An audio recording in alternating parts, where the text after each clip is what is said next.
This is a presentation of BSRN, Box Studios Radio Network. The Power Play Post Show is on the air, covering minor league hockey since 2003, and now covering the Binghamton Black Bears with news, reactions, and in-depth interviews only heard here. And now from the Box Studios in Kirkwood, New York, here is your host of the Power Play Post Show, Bob Howard. And hello, everybody. Welcome to another edition of the Power Play Post Show. This is the show for May 30th. 2025. This is season 14, episode number 70, and this is episode number 509 in the long-running podcast that is the Power Play Post Show. Hello, everyone. I am your host, Bob Howard, and she is Taylor Welch. And welcome back, everybody, to another edition of the Power Play Post Show. We're so close to summer. I think it's summer's like 20 days away, 21 days away, whatever it is from right now, which means that teams pretty soon we'll start making off-season signings, right? Now, technically, Taylor, I'm really having a day. I really am. So I've been having a week. It's all right. So you understand. You completely understand. Technically, the teams only sign players to one-year contracts. I don't know of any player in the league that gets signed for longer than a year in the league. So they'll be signing one-year contracts coming up soon, for this upcoming season. I think when you look at when you look at Topeka's roster and you look at Indiana's roster and the guys that they have to sign, I got to be honest with you, Taylor, when I looked at what Topeka did, they picked up the best players. Have you kind of skimmed over those two rosters yet? Because I really do think that Topeka really picked some of the better players over Indiana. I'll be honest, I haven't paid much attention to the roster movements, just because unless it's happening to our team, I don't pay too much attention during the summer because I know there's a lot of moving parts, and I don't want the mishap of hearing information on one end and then the next day it's something completely different. No, I totally understand that. It is interesting because I try not to really. I think the only two guys I'm really going to be interested in seeing what happens is obviously with Don Oliveri, right? He is he's a player that's beloved in Binghamton. Everybody really seems to love something about Don Oliveri. And then, as you know, we've already talked about it. Chris Mott is one of my favorite guys on the team. The smile, the handshakes he gives me, just the communication that I have with Chris Mott, and I love his style of play on the ice and the way he works with Cam Clark when he's on the ice with Cam Clark. Just love that. So I know I'll be paying attention to those two guys at least. Yeah, I think everybody's going to be paying attention to those two guys. Definitely two of the favorites here in Binghamton, but it's kind of hard to say because I'm pretty sure every guy on the team is loved. So it's hard to see them move up or go to a different team. It's always hard on the fans. Yeah, it's true. And what's funny about Binghamton fans is they literally still give support to players who go to other teams too, right? There are people who would be following any of the guys. I remember when Joe Shepard was here, the goaltender, Joe Shepard and Owen Liskowitz. Just wherever these guys went, the fans still followed them and paid attention to them and kind of rooted for them, even if they were on a different team. Yeah, I think that still happens throughout. People still go to Watertown to see Powell or even to see Coachman. I think it's going to keep happening. I think the fan support that these players get is just unmatched compared to other leagues. Yeah, and maybe even other teams in this league too, at least from the Binghamton side of things. I don't disagree. All right, let's get into this. The Power Play Post Show is on Spotify, Apple Podcasts, Pocket Cast, YouTube, Amazon Music, and iHeartRadio. Just search Power Play Post Show on whichever platform you listen to your podcast. And please subscribe. Please join the Power Play Post Show Facebook group. Taylor's a part of it, so you should be too. Just go to Facebook and search Power Play Post Show. Check out binghamtonhockey.net for all your Binghamton hockey information and curiosity.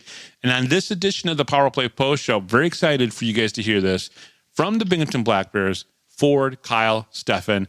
And yes, I am going to ask Taylor. I'm going to ask Kyle, is he coming back next year? I'm going to try to get the scoop on this for the fans of Binghamton Black Bears. Whether or not he'll tell me, whether or not he'll even give me an answer, I don't know. But I'm going to ask him that question. I think all the fans are hoping that he'll answer that question. Yeah, me too. So Taylor, one of the cool things I wanted to do was I really wanted to start trying to break down the starting lineups for the Binghamton Black Bears, right? So the starting lineup possibly going into the first game of the season, what we thought maybe these guys would be. Now, at the end of each month, I figured we could do a segment, right, where we actually talk about this, right? Who do we think are going to be the first line, the second line, the third line, maybe the 10 forward, our defensemen, netminders, which will probably be the same going through this. But I just figured it would be a great way to see as the summer goes along and signings happen and maybe someone new gets signed and we have to plug them somewhere into the starting lineup if we feel they deserve to get into the starting lineup. And then we'll see how it changes throughout the months. So how this will work, we will once a month give you our starting 18 players as signings happen, and maybe even giving you who we think could be on the lines together, D pairings as well. Throughout the summer, as players sign, retire, and move on, we will update this at the end of each month. So basically, we're going to give you our 10 forwards, 6 defensemen, and 2 netminders. Pretty simple, pretty easy, right? Yeah, this one, it was pretty easy for me to put together. I have a feeling that as the summer goes on, it could get a little trickier. Yeah, it might change a little bit. So Taylor, we're going to go through yours first, right? So why don't you give me your first line? Who do you think is going to, based on looking at the stat sheet right now for 25-26, which you can, all the fans can go and look at on the Fed website, who do you think is going to be our first line, right wing, left wing, and center?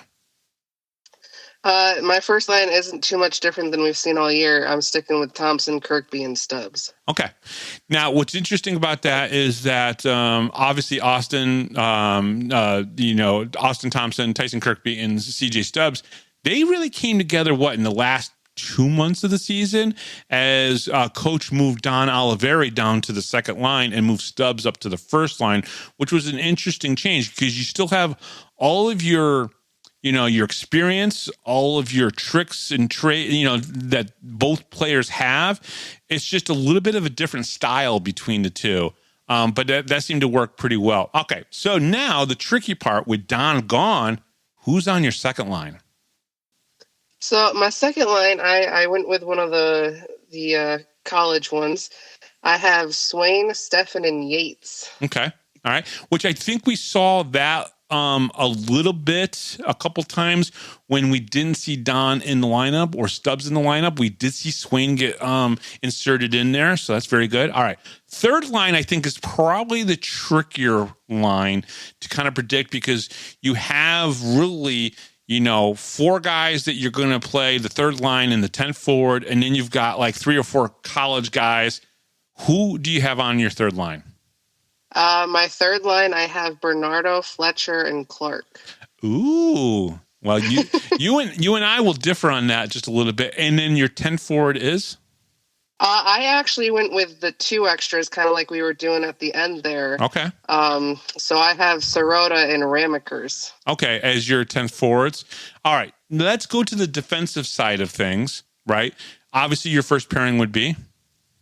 Bond and Stone. Yeah, that's without a doubt. Yeah, there's no doubt there, right? Exactly. What about your second D pairing? I'm going to keep Anderson and Weber together. I think they worked some really good magic this year together. Isn't it crazy? The simple fact of the matter is, Bond, Stone, Anderson, and Weber. When he finally put Weber with Anderson, what a great matchup. And like. Bond and Anderson move the puck really well, right? We everybody knows that. Jesse Anderson used to be a forward. He gets converted to a defenseman. He can move the puck really well. That's great. Dan Stone plays very just solid defense. And one of the great things about what Dan Stone can do is he can get the puck to Dakota very easily. He knows where Dakota is all the time.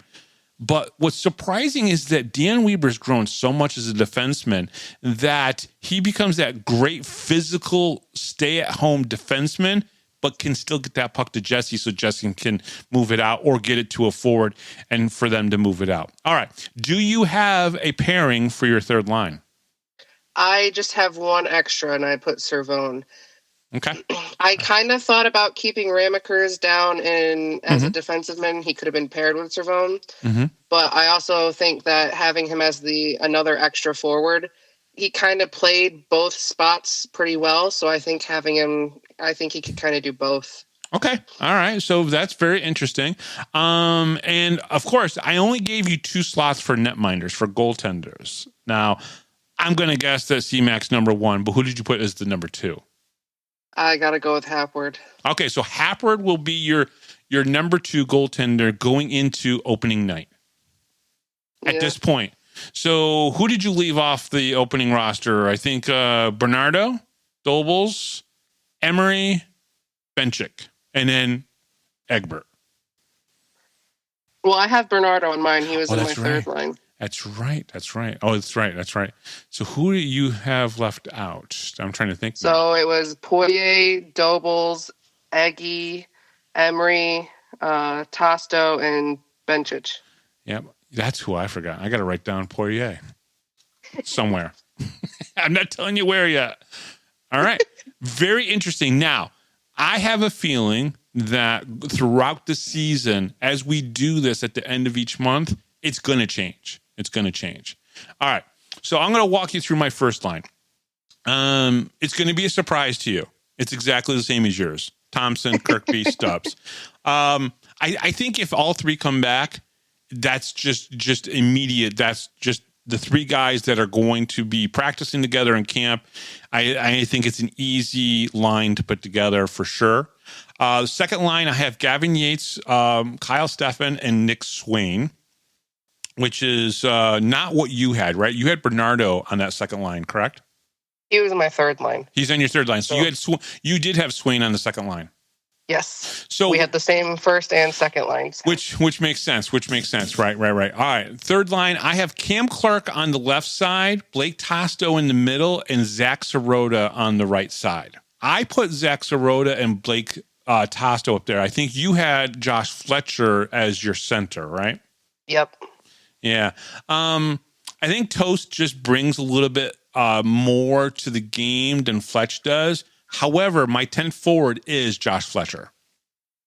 So that makes sense. So I did put him in there because first of all, he's another center, right? So you can replace Toast with Josh Fletcher when you want to run a fourth line, or some sort of combination of that. But those were the 10 guys I put as forwards because I did going back to 6 defensemen, especially in the regular season. I understand why Coach did it maybe in the playoffs, but in the regular season, I think you got to have 6 defensemen out there. But maybe maybe he'll do it differently. Like I was surprised when he went to 5 defensemen in the playoffs as well. But I put Dakota Bond, Dan Stone, obviously, is our number 1 D pairing. Jesse Anderson, Dan Weber, obviously, is the number 2 D pairing. And then in the third spot, I did put Ramakers still there and Cam Cervoni. And the reason why I still kept Ramakers there is because when Coach decides that you are a defenseman, Jesse Anderson has not left that position since, right? So I just think that's a good possibility. But I understand why you put him up there as your 10th or 11th forward. Yeah, I just feel like he's one of those players that you can kind of plug in where you need. Yeah, without a doubt. And then netminders, I have C-Mac and Egbert as my 1 and 2. And the reason why I don't have Happard there is that he played 4 games. Yes, he won all 4 games. He looked good. But you have to win. You have to come out of the training camp and win that one. And I think Eggy is going to come in determined, knowing he has to beat Happard. And I think he's going to impress in training. That's my thought process there. And then, of course, that means I left Bernardo, Dobles, Emery, Benchik, and Hapward and Poirier as the guys who are not on the opening night roster to start the opening game, which we don't know who that is yet. We don't even know who our opening game is yet. Who do you want to play opening night? Oh, I guess it would depend on what the other teams look like roster-wise. I have a feeling it's going to be either Watertown or Danbury. Danbury, yeah. I don't know. I kind of like playing against Danbury more than Watertown. I'm sure a lot of people wouldn't agree with me there. But to me, it's just, I don't know. The play seems better in Danbury or versus Danbury than it does against Watertown. Interesting. I want it to be somebody different. I don't care even if it's Blue Ridge. Send Blue Ridge up to Binghamton for that weekend while we raise the banner. I think that would be great to spark the rivalry a little bit more. That would cost. Oh man, I can just see the fan base now. I mean, but wouldn't that be ideal? I mean, now I don't think the schedule makers are listening to me or listening to this show, but if they were, yes, please put Mr. Blue Ridge here in Binghamton on opening night. I think that would be excellent to push the rivalry. I don't want to see Danbury or Watertown the first night because I know we're going to play them 14 to 16 times each. You know that, right? Yeah. It's going to happen, right? So why not start off the season with someone like Blue Ridge, have them come in, let them watch us raise the banner, right? I mean, they probably won't come out to the ice to watch it, but hey, they'll have to wait, right? Instead of a 7:00 start, it'll be like a 7:10, 7:15 start because we'll be doing the ceremony. And then they'll have to come out and then look up at the top and see the championship banners. That's the way I look at it. Well, who knows? Maybe they won't be as crazy as they were last year. I know they already don't have Wolf, and feel like it's kind of started the domino effect with him. Yeah, but I wonder if it's a player or if it's the direction for Zemleka, because sometimes you do get that feeling like anytime that John Tortorella coaches a team, there's a certain way that team plays, regardless if the players normally play that way. So it'll be interesting. Now, I'm not saying that Wolf isn't that kind of a fiery, feisty kind of guy anyways, but I have a feeling that those two teams could still go after each other just a little bit anyways. So. I'm sure it'll, I have a feeling that it might not be, I hope it's not as bad as it was, but I do think that tensions are going to be flared the very first time we face them. And hopefully they kind of bury the hatchet after that point and it's just, they get back to just regular hockey, but who knows? So is hockey still a thing in your household right now? Like, I know the NHL has the Stanley Cup finals coming up very, very soon. Florida just made it tonight. I think Edmonton and Dallas are playing. Was it Game 5 or Game 6? With Edmonton leading 3-1 in that series, and if they win, they obviously move on to the finals against Florida. With now that the FPHL playoffs are kind of done and over with, is hockey still being watched in your household, or are you guys already kind of moved on to summer stuff? As soon as it is done for us, it's immediately racing season. The only way that hockey gets talked about in this household is whatever Papa McAnanama talks to me about what's going on in the NHL. Okay, fair enough. It was kind of funny because he was kind of quiet this week. I will say this, Stephen, Papa McAnanama, you were quiet this week. I only got a few memes or a couple things to look at on Facebook from you. So don't be so shy, my friend. Don't be so shy. Yeah, I don't think I've talked to him much this week either. I usually send him reels about some little kid goalies, and they always crack me up. That's funny. Well, let me talk a little bit about my discussion with Brant Sherwood. So today I had a meeting with Brant Sherwood at 2:00. We talked about some stuff. He was at the league meetings last week, and there are a lot of things I can't talk about that I hope do come to fruition, as long as the Board of Governors approve of some things, which would be very cool. But I'm not going to mention those things because they're just because there's no point to, because they're not proven. These are just some of the things that were talked about.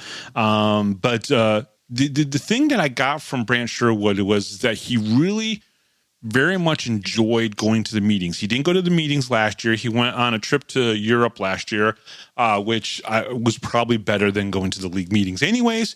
But that's just my thought on that. But he said that it was a good feeling to be there and to kind of connect with people who he kind of battled against throughout the season and get to know some of the people. I will say he had really positive conversations with Herm from Danbury and from Paul Jean, which I thought was just a really good positive thing. That there were good conversations between him and the two of them. Obviously, Herm is like his nemesis, which I think is funny. When I previewed, I don't know if anyone caught this, Taylor. I don't know if you caught this, but when I previewed him, his interview for last week, I included the little picture of him kicking the garbage can with the Danbury Hat Tricks logo on it. I don't know if anyone saw that in the video or if they caught that. I think I did catch it. Yeah. I'm pretty sure I remember seeing it. So that was pretty cool. Let's see here. He's already been talking to a lot of players about coming back to the Black Bears. So that's very important. And I think you're going to see another good, really strong mix of players coming back to the Black Bears. There was a big name that possibly could come back, which was pretty cool. Don't ask me who it is. I can't tell you. I'm not going to tell you. I'm just going to say that there's a big name that could potentially come back, which would be really cool if that happens. And there's some changes that could be coming up in the league, which I think point the league into a positive direction, which I think is pretty cool. There were a few other things that he and I talked about, about his future and about his career. But it was a really good conversation. And I got to be honest with you, he was on vacation. He went away with his wife, and he was still taking meetings while he was on vacation.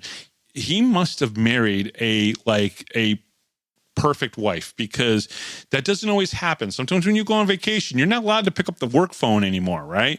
And Brant was able to and take meetings, which I thought was pretty cool. Yeah, it sounds like he definitely married the perfect one. Oh, well, I'm just saying. Now, I mean, I know, like, if you guys go out for a racing thing, I mean, like, it's all racing all the time, right? Oh, yeah. Non-stop. It's just if he could go every day, that's exactly where it would be, is at a racetrack somewhere just getting dirty. Getting dirty. And he raced full time for a couple seasons, right? He raced full time for 9 years, I think it was. Then he took a little bit of a break, got back into it for a couple more years, and then kind of hit or miss on if he races or not now. Yeah, and he had that one big wreck a couple years ago too. That was last year. Beginning of last year, or the middle? I'm trying to remember. It was the middle. Yeah. So, all right. What else is there? Is there anything else for me? I don't think so. You don't think so? Okay. So that was a lot of fun. Those are our rosters that we have kind of put together at this point. For the time being. We'll see how this changes as we go along and how it changes our lineups for that starting lineup. Right now, as you already heard, Taylor has the 10th and 11th forward in there. I have 6 defensemen. We'll see what Brant Sherwood does. It'll be very interesting going forward to see how these change. Do they pick up another really good defenseman? Do they bring in another really good forward? And what happens with Don Oliveri and Chris Mott, we don't know yet. It'll be very interesting. If he's going to bring back Mott, it's going to be a trade, probably player for player. If it's Don Oliveri, he might have to ship out some mafia kind of money out to Topeka. Topeka might be the new Las Vegas of the Midwest or something. Who knows? Just to get Don Oliveri. That's if Don does decide to play again. I think there's that lure of the three-peat, right? I think almost every single guy said it at the thing. Let's go for 3. Let's do 3.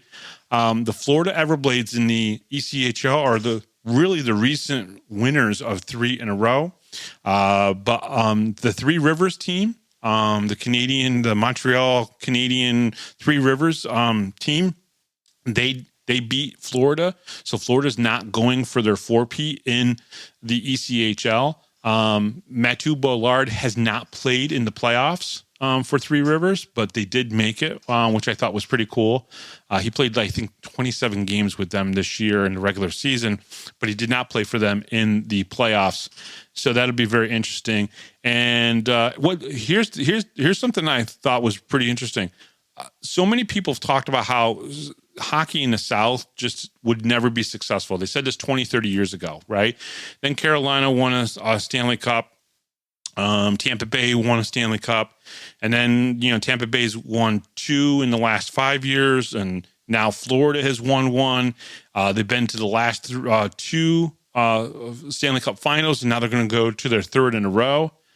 I think the misconceptions about hockey in warm climates is just overblown. It just, I think people really need to let go of that. What do you think about that, Taylor? I think hockey's always been known as to be like a strong Canadian thing, and that's just kind of where the mindset is that's where hockey is. That's the home of how it started. So I think for them to kind of accept it coming more into the States and being more popular in southern states is just, I think, hard for some people to accept, but it is becoming, I think, just bigger in general. It really is. And Team USA World Championships, they just won the first time the World Championship in 92 years. I think the landscape of hockey is just changing. There are better European players than there ever used to be, and there are better American-born players as well. And I think the programs here in the States, whether it's junior hockey, whether it's college hockey, D1 hockey, it's just getting so much better and so much stronger that I think you're going to find that it's going to even out, right? Because you have so much money, so much resources in the States versus what's up in Canada. And it doesn't matter how much they love it up there. It doesn't matter how ingrained it is up there. I think American-born players are going to catch up to the Canadian players. Maybe we won't have the best player of all time be American-born, not for a long time. But I think the amount of players that are playing alongside of Canadian players, I think that's going to even out pretty quickly. Yeah, I think the quality has gotten better because they've kind of moved away from the enforcer phase. So now it's not so much you're protecting one guy on the team who does it all. And now you have multiple people on the team who can do it all. No, totally agree. All right. Coming up next here on the Power Play Post Show is Kyle Stephan. We'll be right back right after this, right here on the Power Play Post Show. Hi, this is Don Biggs from the 92-93 Binghamton Rangers. Hi, this is Brandon Buczynski. This is Grady Wittenberg, the voice of the Binghamton Senators, and you're listening to the Power Play Post Show.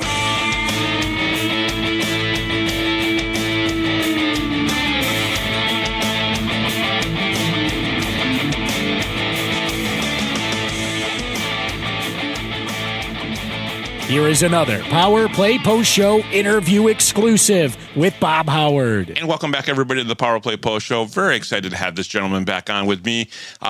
He, spent the full season here with the Binghamton Black Bears, and they've now won a championship a second time in the last, 18 months. They're champions, and we're going to talk to him about that this season and about that championship. He is forward for the Binghamton Black Bears. He is Kyle Stephan. Kyle, welcome back to the show. It's great to talk to you. Great to have you. Glad we could kind of fit you in. I know you're on some vacation, spending some time with the girlfriend, but was really glad to have you here. Thank you, Bob. I appreciate that. Yeah, it was your support all year and everything. It's been awesome. So I'd love to hop back on. Let's talk a little bit about the beginning of this season. I think there was a lot of expectation, a lot of fans, a lot of players. Brant Sherwood was very confident in saying, listen, we have a great team to run it back. What was the feeling in the locker room? I know we talked mid-season about something, and we'll get to that quote because it was a very important quote that I released that you said to me. But what was the feeling like at the beginning of the season? Was there really, truly that much confidence that this team could go all the way? Well, it was funny, we were kind of walking on eggshells in the sense of like, we didn't want to like address the elephant in the room that like the season that we had was kind of the season we envisioned at the beginning of the year. But obviously at the beginning when nothing's set in stone, you're a little tentative to maybe say that or bring it to light, similar to when a goalie has a hot start and he's got that shutout going into the third. You maybe don't say shutout, but there was a bit of a feeling in the room of like, okay, like there's some pieces here. Now one of two things is going to happen. It's all going to fall into place and it's going to fit the way it did. Or, maybe like when the Rangers brought in Kane, there's too many cooks in the kitchen, so to speak. Sure. There was a bit of, there's just so many names for us in the league that like the team was setting itself to be different than everyone else, depth wise and everything. And like I said, that was really only my one hesitation when I was thinking about the team early in the year was like, do we have too many of these guys that want the spotlight? Because, you need everyone pulling on the same rope and there can only be sort of your big dogs at a time. And guys were really good about sharing the limelight and pulling on the rope when it needed to be pulled. Some guys, big games out of some guys and other guys were the next night or whatever. So, there was an odd feeling in the room of like, this is either going to work the way it did or it's not, and it's going to be a big disaster. But there was just too many guys, too many of the right guys, character guys. And that's a shout out to Scherzi for that. He's really good at bringing those guys in. And it's one of the main reasons that most of us come back is just the guys in the locker room. So, it was a wicked time. We could talk obviously about, and we'll talk about obviously the top two lines offensively and what they did, but there was some guys, and I just want to get your thoughts on these guys a little bit. The Emerson Emerys, the Scott Ramakers, the Zach Sorotas. These are the guys that, maybe didn't play every single night. Sometimes had to change positions. Emerson played defense a little bit. Scott Ramakers went to defense after a while. Zach Sorotas started to play a role that I think every hockey team loves to have, but not necessarily play against. Can you talk a little bit about some of those guys that, maybe didn't play every single night, but when they chipped in, it really helped this team? Well, I mean, if you look at the guys, the teams that win in the NHL, everyone's first line, you hope cancels out. You hope your offensive guys score, and you expect their offensive guys to score. So often those top lines, top two nines can get negated, and then it is a battle of the third, fourth lines, the difference makers, as my dad always called it. Like there always has to be like a black ace, those guys that aren't your Connor McDavids that get the job done. And I thought we had a ton of those, and like it was a tough time. There was a lot of guys that really struggled mentally, I would imagine, battling in and out of the lineup just because of the nature of the team. Come playoffs, especially it happened last year and it happens this year. You guys get going, you get in a roll, whatever. Playoffs, the lineup becomes a bit of a vacuum. So, for those guys to be in and out of the lineup, but to come to the rink the way they did with a smile on their face, they're friends with anybody. There was no resentment. It wasn't about that. It wasn't this guy's taking my spot or that guy's doing this. Everyone knew that we were going to win together. Obviously, guys want their own personal accolades and want to be able to play and be a part of it and really make a difference. I think is the biggest thing. Guys want to be making a difference in those important games. But no, just the character quality that we had in the room, it showed. Like the guys that weren't necessarily in the lineup every night, there wasn't a chip on anyone's shoulders. Obviously, frustration is going to arise. You're not playing. That's your job. This is more than a job to us.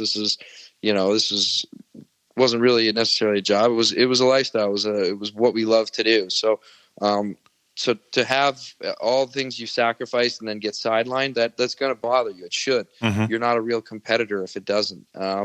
But there was never any showing of that. Nobody, as I said, there was no resentment. There was no, it didn't get cliquey in playoffs because of any reasons. Like those guys, everyone had the rope in their hands and we were all pulling in the same direction. So I can't say enough about the team up and down. and as you mentioned, these guys that might not have been in positions they maybe wanted to be, or maybe even thought they deserved to be, but nobody said boo, and we just got the job done. And they were important too. Like Zach Sirota, I think, became a fan favorite just because of the way he played the game, getting under the skin of other teams and, maybe kind of distracting, some of those players so other teammates could make plays.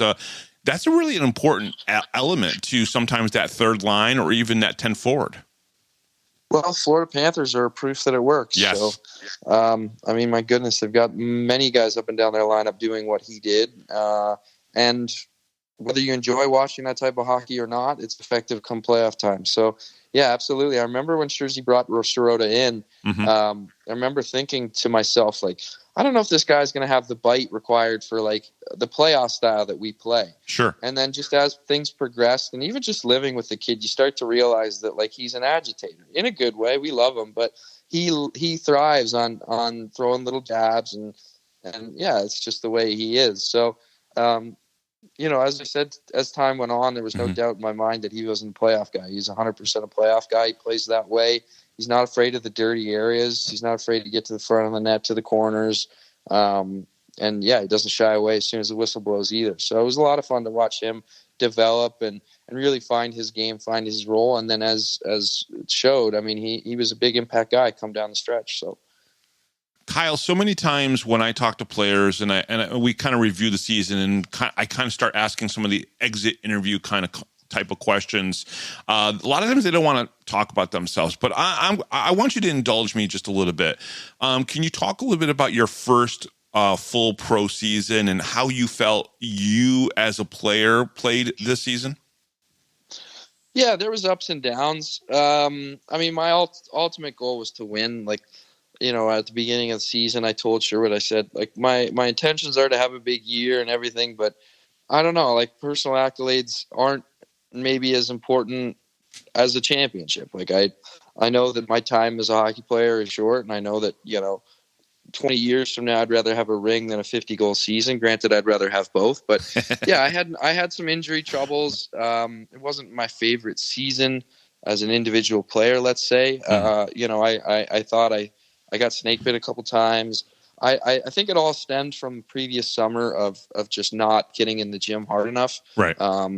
I got fatigued, and I just wasn't necessarily as strong or as big and as prepped as I'd like to have been. And I think injuries kind of arose as a result of a lack of preparation, which is undoubtedly a correlation. So, I think that I kind of undercut myself at the knees from a bigger season as maybe I could have had. But like I said, I really only had one goal up on the board there, and that was to win a championship. So ultimate success. But yeah, like I said, I think that hindsight's 20/20, and a little more time in the gym would have gone a long way.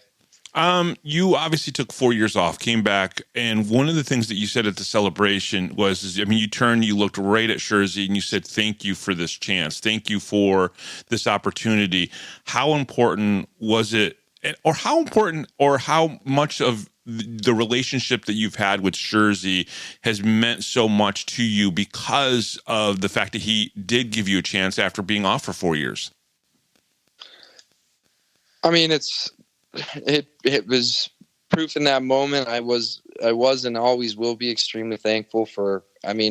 Really how it came about was Jesse Anderson reached out on my behalf right before the trade deadline of last season, and Sherwood had given my elite prospects a look and said, "Hey, you've been off the game for a while, but we'll take a chance on you." And I remember the phone call, and I said, "Don't worry, Sherwood. Like, I'm gonna work my bag off to become a good player again and get back into hockey shape." And I was just like, it changed everything. I didn't have necessarily the closure with the game originally that I wanted to. The way that my hockey career had previously ended was we had gotten a berth to playoffs. We were at AIC. We had won the Atlantic. We were queued up to have another incredible playoff run. They had actually initially canceled the playoffs and said we were just gotten a bye into nationals. So I remember we had a whole day at AIC where we were told we were going to the national tournament again, and that was going to be my senior year. And this was going to be a wicked chance. And the day after that, the NBA and everything shuts down due to COVID. And then they canceled the playoffs for us. And then they say everybody gets an extra year of eligibility except my 2020 graduating class. Wow. So we had played an entire season, no playoffs. Obviously, like all the professional teams had finished for the year, nothing to do. So I kind of it felt like I got the game kind of ripped out of my hands. It wasn't my decision to leave or walk away. And so I really struggled with that quite a bit when I was working. I fell into, for the first couple of years, I fell into a bit of a hardship mentally and was just struggling with that. And so to have an opportunity to come back to the game and know that, you know, coming into that Friday night game that, hey, I'm playing a game. This might be my last game. Like, that thought had never played through my mind in any previous time. I didn't have that opportunity to think about my parents, to think about the sacrifices, my friends, where it all started, just a frozen pond in Banff as a kid. Like, I remember being emotional on the drive in. I remember feeling these emotions that if it was to be my last game, I was very content with all of these things happening and the feelings and, you know, like a proper goodbye if it was to be. So yeah, I was a lot happier with that. And then just like Sherwood really didn't have to take a chance on me. You know, it'd been 4 years. Most people step away from the game. It's hard to get back into it. You know, I took probably 5-6 games before I even got my feet under me.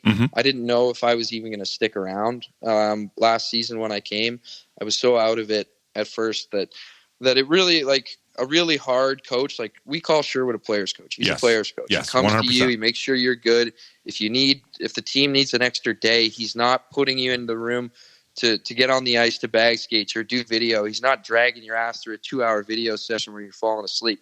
There's a lot of coaches in minor pro, some that I even potentially was thinking about going to in the SP, where you just hear these horror stories of 2-hour video sessions and bag skates and all this crap that it's like, you're not getting anything from it. You know, as an ex-player himself, he knows that come late in the season, you need a Tuesday off. You need an extra day. You know, practice moves back half an hour. Get that extra sleep. Like all of those little things that I could see. I felt safe as a player coming to him and being vocal. Hey, my legs aren't here yet. Like I need a bit more time. Whatever. Like so, he was very accommodating like that. And then fortunately, I was able to get myself going and find my stride and be an impact player last year and have a drive to come back this season. So really, I can't say enough about Sherwood and the opportunity he gave me.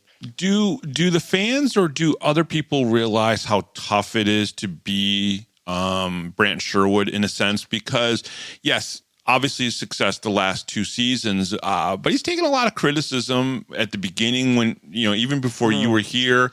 And I think over the last couple of years, he's also taken some criticism within the league. And he's improved the league at the same time. I don't think people understand, and maybe only people who've played underneath him, or maybe people like myself who've talked to him so much, understand how difficult it is for him to do what he's done and become so successful. Well, yeah, I mean, I remember hearing the rumors of Fire Sherwood before I got to town. When he first got there, made a bunch of hometown hero cuts, like changed the team up a lot, and the fans weren't necessarily on his side. And to be able to hold steadfast, to know what you're doing is right, that you're leading the boat in the right direction. Right now, you feel like you're sailing in some choppy waters, but you know, smooth sailing is to come, and obviously was to come. And then to have those same fans like boo him and then turn around and then, you know, want to shake his hand, and for him to just smile and shake their hands and you know, put water under the bridge is another testament to him. I mean, like, there's a lot of people that would have maybe held a chip on their shoulder and you know, F you were trying to get me fired, blah, blah, blah. But, you know, that really doesn't bother him. Sherwood's kind of just and he's always been this way. Yeah. You know, a lot of times in pregame chats, like our pregame meetings, when we show up at the rink is a lot of times he'll have some little notes on the other team, but it's always about what are the Black Bears doing. What are we doing inside of this room? That's all that matters. That's the product that we put out. And so long as the product that we put out is a winning one, all the other background noise with the league, with the fans, with everything, it falls dormant. It falls irrelevant to us. So long as and you can see it. I didn't think that it didn't feel as though the league was totally rooting for us to go the way we did, and to win the way we did. So, I just thought that we'd always put our backs to the wind and just keep marching. So, yeah, it doesn't seem this kind of water off a duck in both senses of the fans sort of changing their tune and being super friendly with him. Obviously, like, he's a fantastic coach and brought the team to championships. And then the league just, having a bit of a target on our back, and we weren't exactly the nice guys of the league. We weren't everyone's favorite, but that didn't stop us. We're just going to play our game and do our thing. Yeah, I don't think there's I think there's a county down in Virginia that's not happy that you guys won, but that's besides the point. We talk about a little bit about I talk about culture a lot in the locker room and how close you guys are.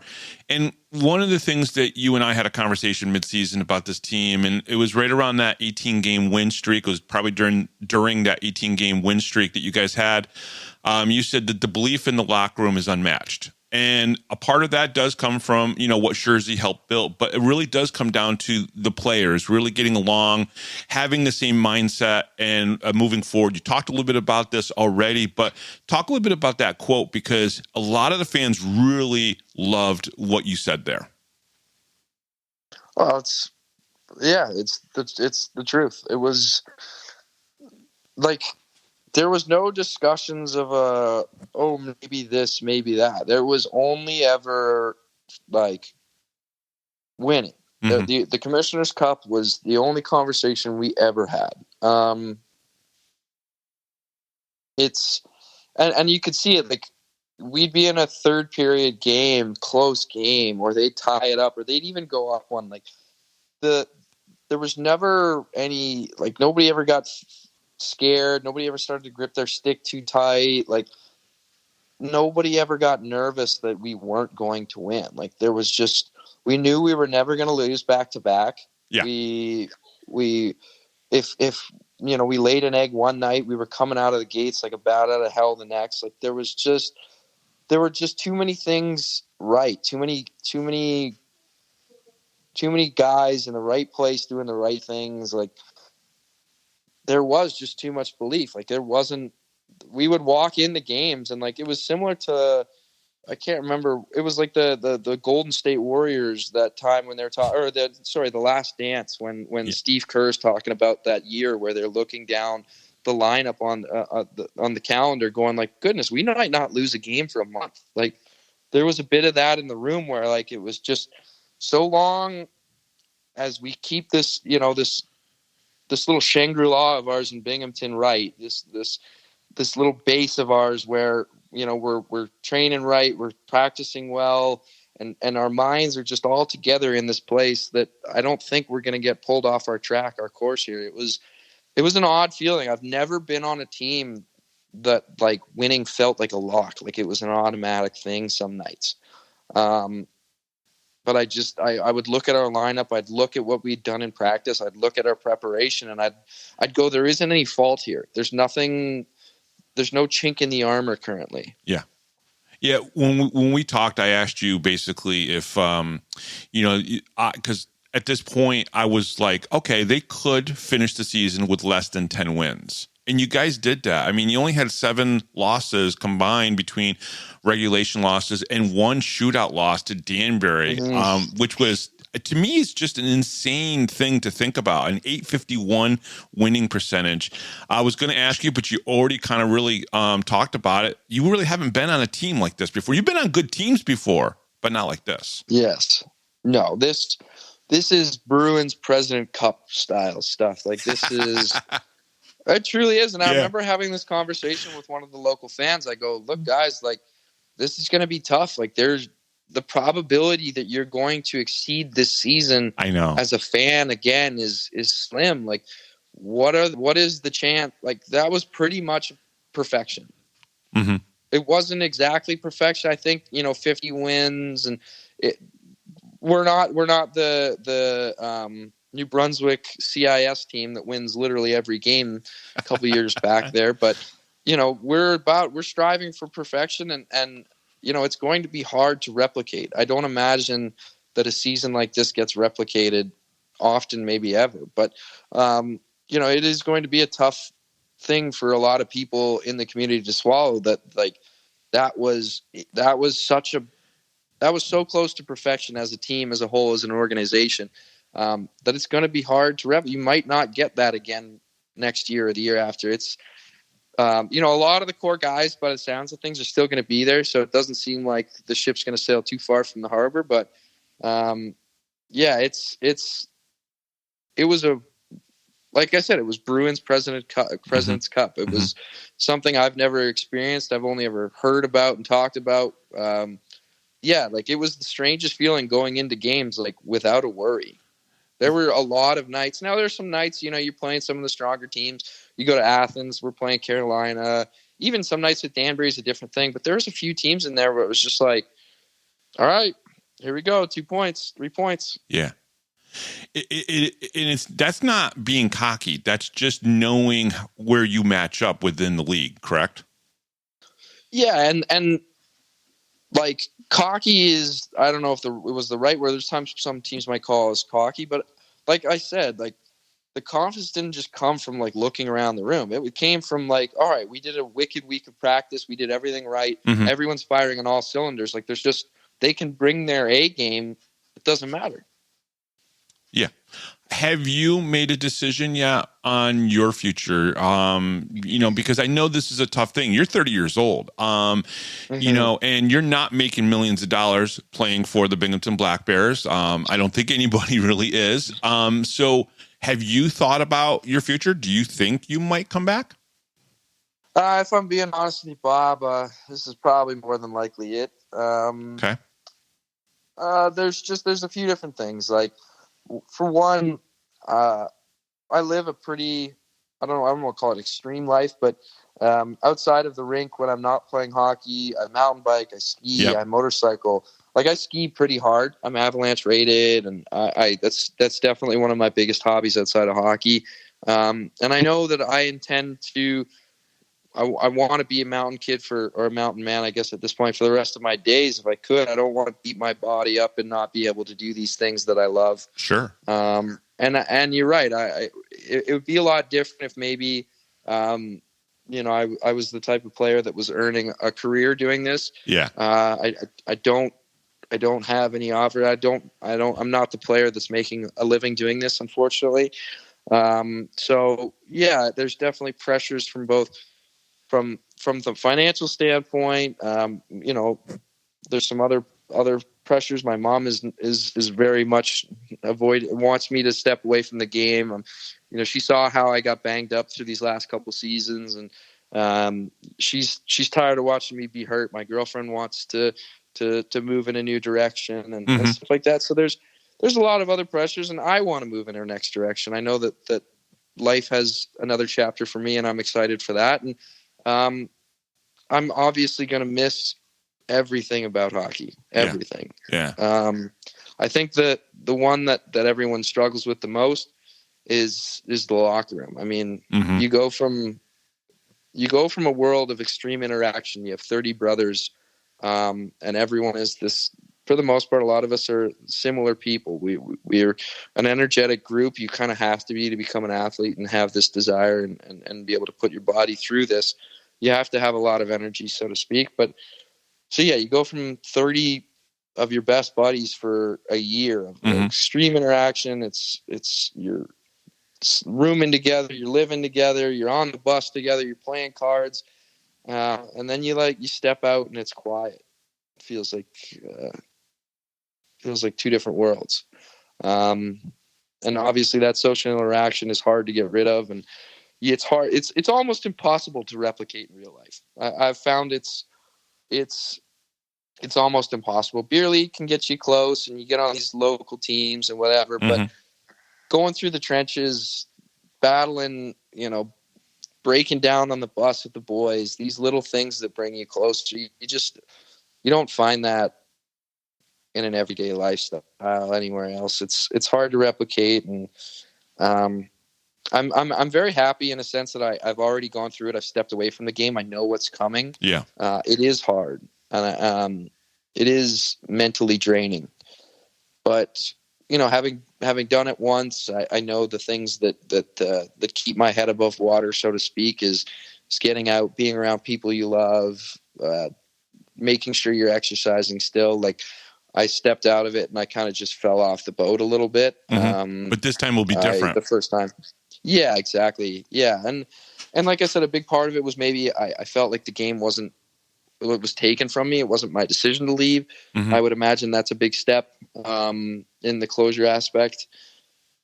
But yeah, it's a process. I have to force myself to get out in the sun and to do these things when maybe I didn't want to at first. And yeah, it's a sad thing to leave such an important part. It's all I've known.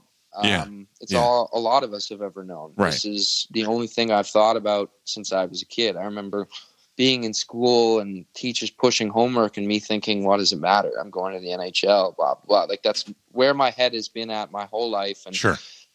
Yeah, it feels like it feels like you're saying goodbye to like a little version of you, like saying goodbye to a piece of your childhood or something. Like, you're stepping into the next room and leaving him behind. And that's hard. But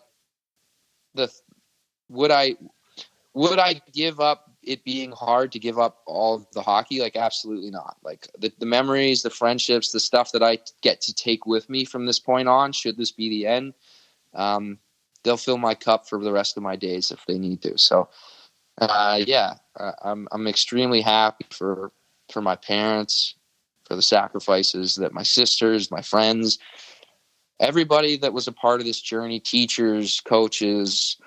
It really does take a village. It does. Yeah. My goodness, it gets me a little emotional thinking about it all here now. But yeah, it was a ride. It was so special. And like I said, I wouldn't trade a second of it for anything. So, Kyle, you spent the last 2 years with, some of, your line mates, Gavin Yates and obviously CJ Stubbs, Don Oliveri, playing on lines with you. These are great players, and some of these players could be considering the same thing that you are in the future. I don't feel like you're the type of guy that would give somebody advice, but as these players also start thinking about this type of situation, you've already been through it once before. You know the low that can come, and you're probably going, hey, listen, I'm going to walk out of Binghamton and not have that low again because I have a future and I know what I'm going to be working towards.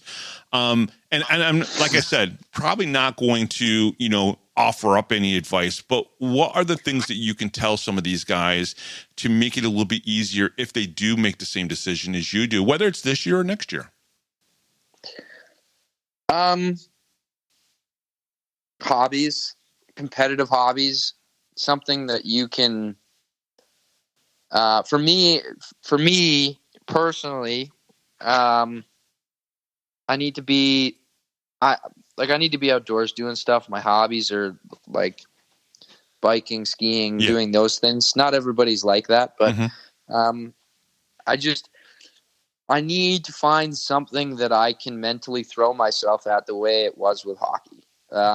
Because, growing up and then even these last couple of years here with Binghamton, you shift back into the mindset of like, this is my craft and how do I work on my craft? And then I'm thinking about, like puck placements and little drills and shooting and really breaking things down. And one of the ways that I started to find some stability again mentally after hockey was I really got into skiing, and I really started to analyze my skiing technique and my form and really getting competitive with myself to become a better skier.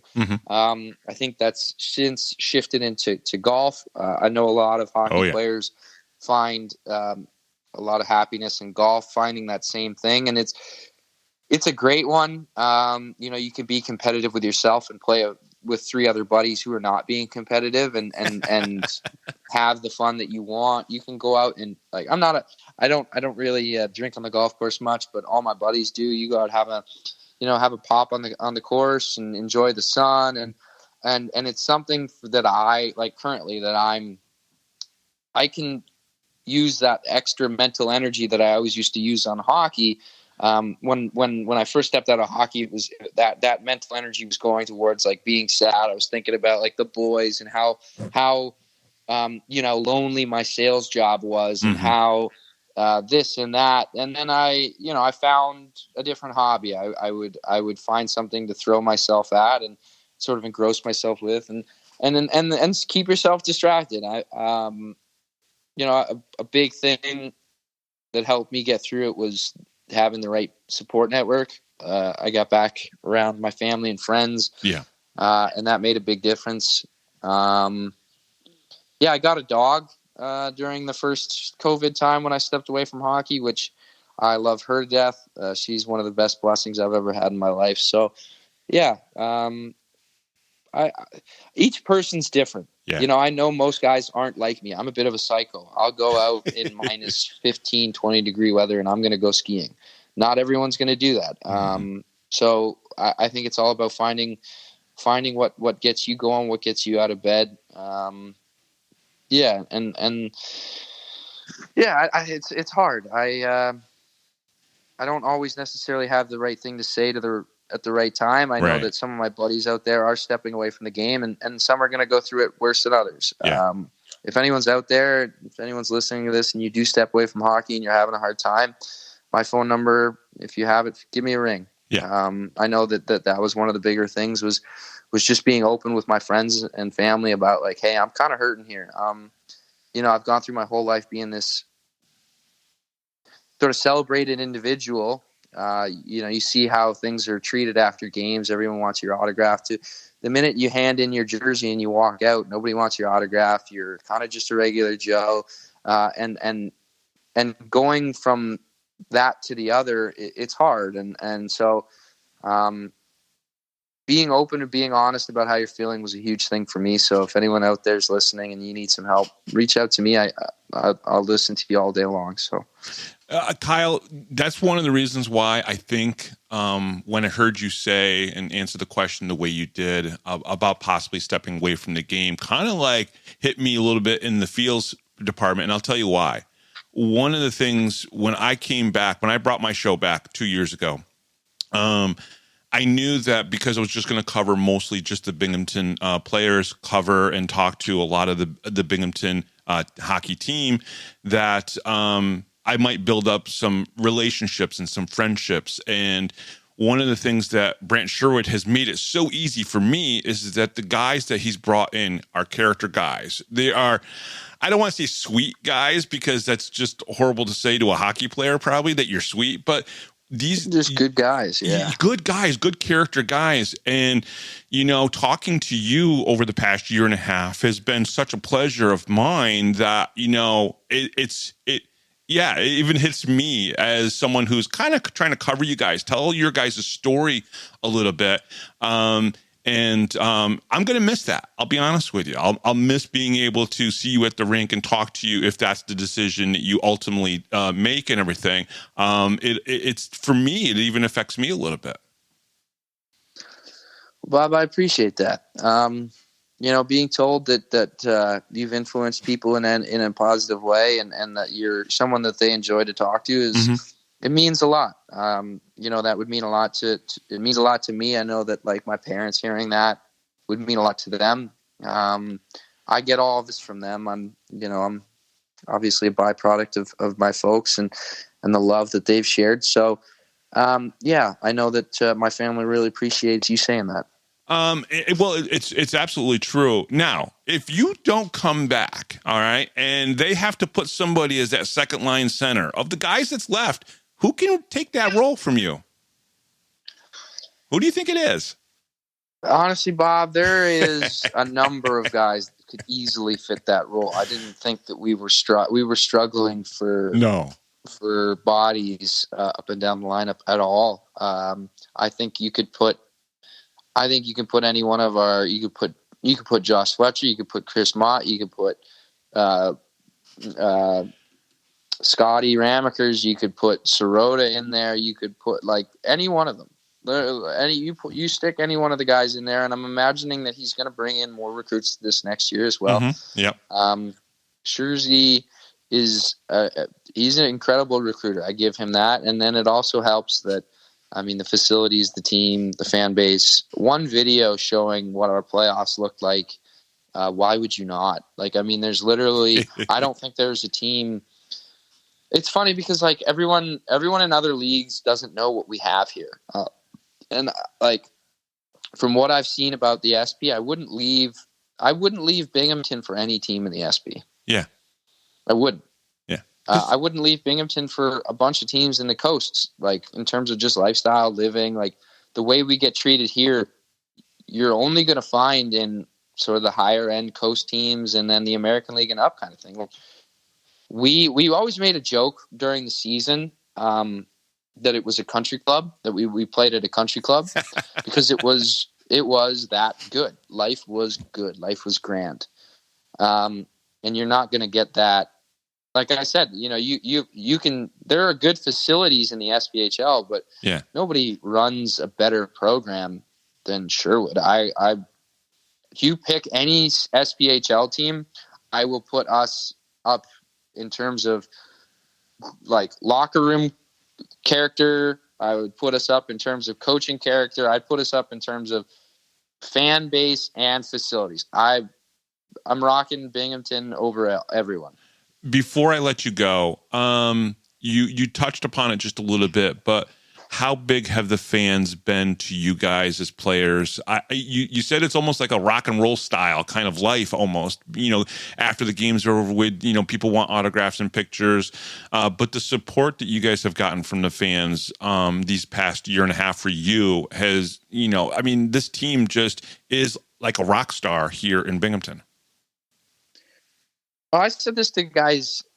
I remember having this conversation with Emery at the beginning of the season. I go, dude, this place is a micro universe. It's not real. It's not real in the sense of this is it's so good. The fans are incredible. It's the main reason why we have the Tyson Kirkbys, the Alvarez, the Yates, the McAnanamas. If it wasn't for the fans coming to the games, showing out, there wouldn't be any of this. So yeah, it gives us a chance that none of us would probably ever really have anywhere else. Nowhere else do we get to feel like we're in the NHL. Yeah. The fans in Binghamton made us feel at times like we were living our dream. Really? Like that, because you said the NHL kind of because it's a small arena, 5,000 is the max, right? That you guys can get there. But because of all the attention before, after, during the game, while the fans are so engaged, which I know you guys block out a lot of that, you have to. But it's normal to kind of hear some of it as well. They made you feel like you guys were such rock stars that almost felt like you were living your dream playing in the NHL. Well, we're all high end, bordering on elite hockey players. Absolutely. We're still in the league we are. But even being as good as we were, we're still a country mile from the NHL. And that's the truth of it. You get into the elite, you look through hockey in the scope of the NHL, which is kind of the way that I was kind of brought up. I was in an NHL household. Yes. We only ever looked at things NHL. It seems like a country mile. If you back things out to incorporate everything from minor hockey, youth hockey, all the way up to this level, the pyramid is massive. But when you're looking through the scope of professional hockey and you zoom in the way that we zoom in, it does seem like a bit of a hike to get to the show. But so that being said, most of us won't ever get to experience what playing in front of 20,000 fans feels like. But a sold-out night in Binghamton got a level of adrenaline that most guys will never get the chance to see again. Yeah. The adrenaline levels throughout their life will change. They'll have kids. They'll do great things. They might hike mountains. They might race cars. They might do anything. But to play a sport that we grew up was our passion, our dream. Really, like, the NHL dream was just to do what we love in front of a ton of people. And, in Binghamton, there was a lot of times that was the case. And so, there were a lot of nights where I'd walk into the locker room and remind myself that, hey, you're not in New York, you're not a Ranger, but my goodness, did I feel like a pro tonight. And that was really special. Yeah. Do you understand, have you kind of grasped the legacy that the Black Bears have put towards Binghamton hockey as a whole? 52 years now. I'm going to be turning 53. I was born just before hockey started with the Dusters here in Binghamton.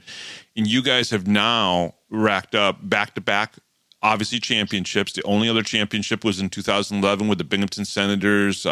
Some great players that were on that team that went up and played in the show. But you guys almost have a larger part of the legacy for Binghamton hockey as a whole, winning back-to-back. Have you thought about that impact that you guys have had on Binghamton hockey?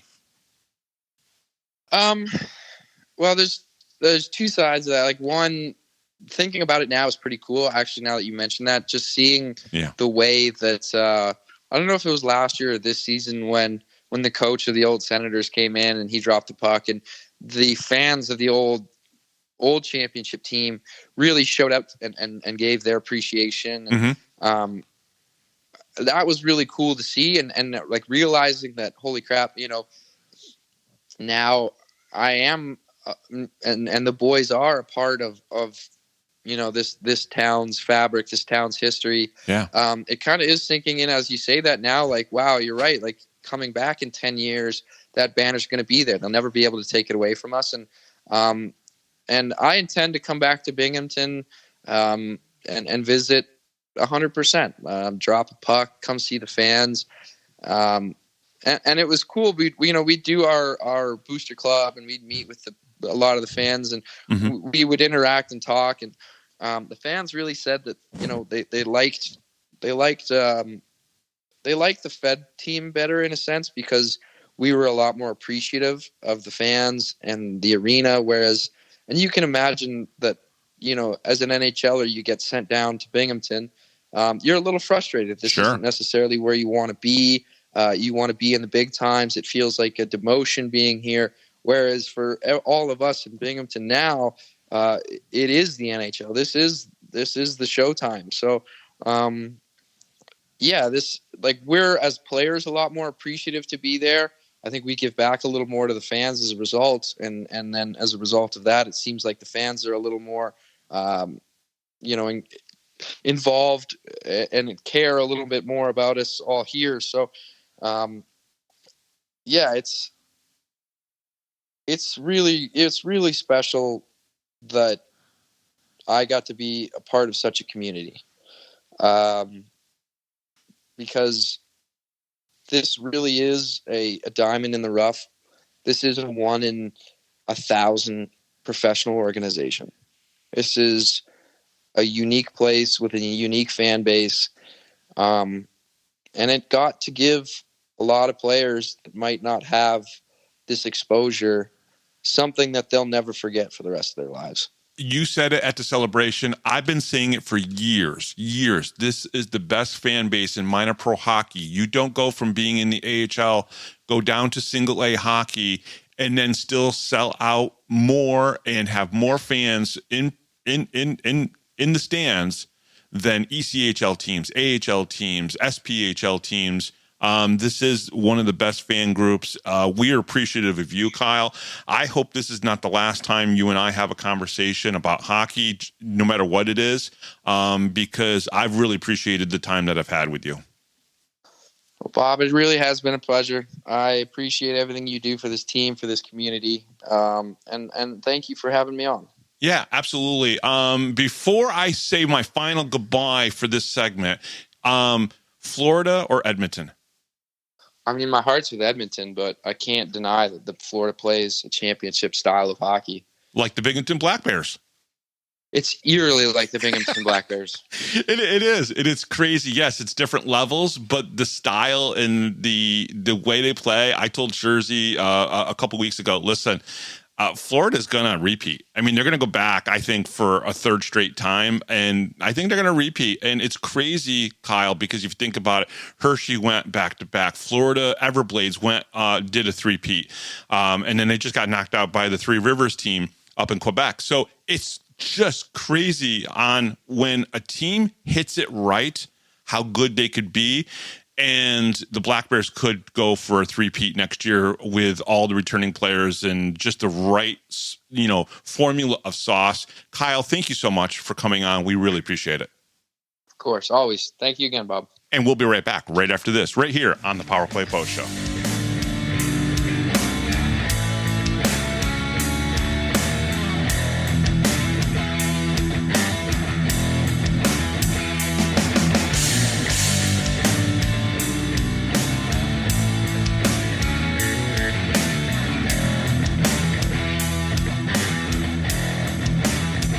If you're a Binghamton hockey fan, then you need to check out binghamtonhockey.net for all your news, stats, information, the Binghamton Hockey Hall of Fame, top 10 lists, profiles, and so much more. That's binghamtonhockey.net. You're listening to the Power Play Post Show. And welcome back, everybody, to the Power Play Post Show. That was Kyle Stephan of the Binghamton Black Bears, and as you could tell from that interview, he had a lot to say, and obviously a lot of great things to say about the city of Binghamton, about playing with the Black Bears, and about the potential of his career possibly being over at this point. I think Kyle probably still has a little bit of reflection, a little bit of thinking to do in the summertime before he makes that 100% final decision. But as you can see, he is probably leaning towards retirement. Well, that's it for this week's show. Let's just get right into the must-reads. The Power Play Post Show is on Spotify, Apple Podcasts, Pocket Casts, YouTube, Amazon Music, and iHeartRadio. Just search Power Play Post Show on whichever platform you listen to your podcast, and please subscribe. Please join the Power Play Post Show Facebook group. Just go to Facebook and search for the Power Play Post Show. Check out binghamtonhockey.net for all your Binghamton hockey information and curiosity. Thank you to Rob Lapolis, our MC, John Petitucci, our music director, and of course, from the Binghamton Black Bears forward, Kyle Stephan. I am Bob Howard for Taylor Welch. We'll talk to you next time right here on the Power Play Post Show.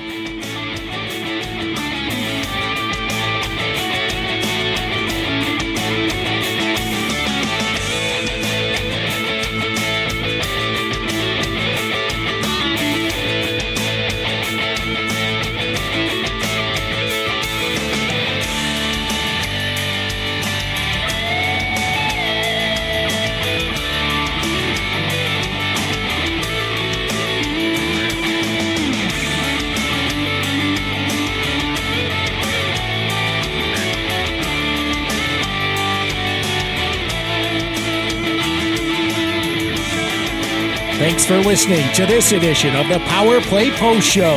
Be sure to tune in next week to the Box Studios Radio Network for all the latest Black Bears news and interviews from around minor league hockey. The Power Play Post Show would like to thank John Petitucci for all the music you hear on the show. You've been listening to the Power Play Post Show.